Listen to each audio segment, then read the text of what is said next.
In this video, we're going to cover how to run the CSV APR 2017 export. Under HMIS reports, hover over HUD/HMIS reports, then hover over exports, and then click on CSV APR 2017.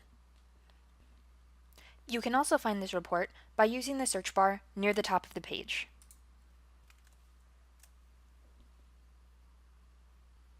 There are certain report criteria that you will need to select before you can run the report. First, select your date range. What I have here might be different than what you might enter yourself based on your grants. Your organization should already be selected for you. Then select your grant program and your grant component. Again, what you see here may be slightly different than what you actually run on your end. For this example, I'm going with HUD COC, Permanent Supportive Housing. It is not necessary to select the grant, but you can by clicking on the Grants checkbox. For this example, I am going to leave this unchecked. Select the program type, and then the program itself. There is also an additional checkbox at the bottom of the report page, Generate Validation File. As you know, the APR is made up of aggregate data.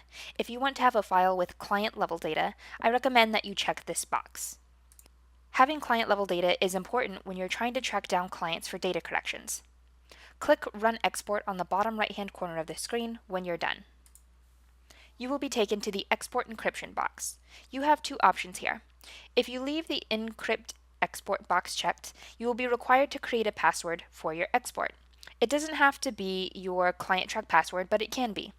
When you go this route, what is actually downloaded is a small .exe or executable file that extracts the files into a zip folder, and I'll show you what that looks like a little later. If you uncheck the Encrypt Export box,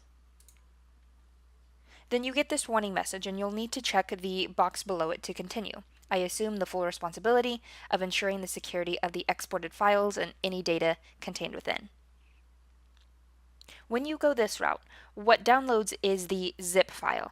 And this is the option you want to go with if your computer has a security setting that does not allow it to download executable files from the internet. Regardless of what option you choose, you are still responsible for the security of the data you download. Leave the Include Header Row in CSV Files box checked and the Always Quote CSV Values unchecked.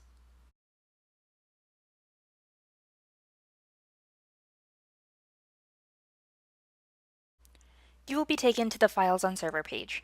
Now, you can already see here that I have my files, but typically these files can take an hour or longer to download. While the data is downloading, you can use the system as normal. You can come back to the Files on Server page by clicking on the Files on Server menu option under HMIS reports. Notice the difference between the two types of files. We have a .zip and a .exe. Please be aware that Sage will not accept the exe file as is. You will need to go through an additional step. We also have files called populate staging tables. You can ignore these. These are just some extra files that the system generates when creating exports sometimes. You can also see that we have the validation file here, the APR 2017 detail. Click on the paper and arrow icon to download the file. Now, I have Windows Defender on my computer. You might have something similar. So I need to tell my computer to run anyway. You will then need to input the password that you created. Check the box that says I assume responsibility for the security of the extracted files. And then you can select where the files will download by clicking on the ellipsis icon on the far right. I suggest that you place them in a folder that you create before running the export. Once these files are sent to a folder, you're going to need to put them in a zip folder, and you can do this by clicking on the first file, scrolling all the way down, hold the Shift key, click on the last file, right-click, Send to, Compressed Zip Folder. You can then rename the file so that it's easier for you to find, and this zip file is what you will upload to Sage.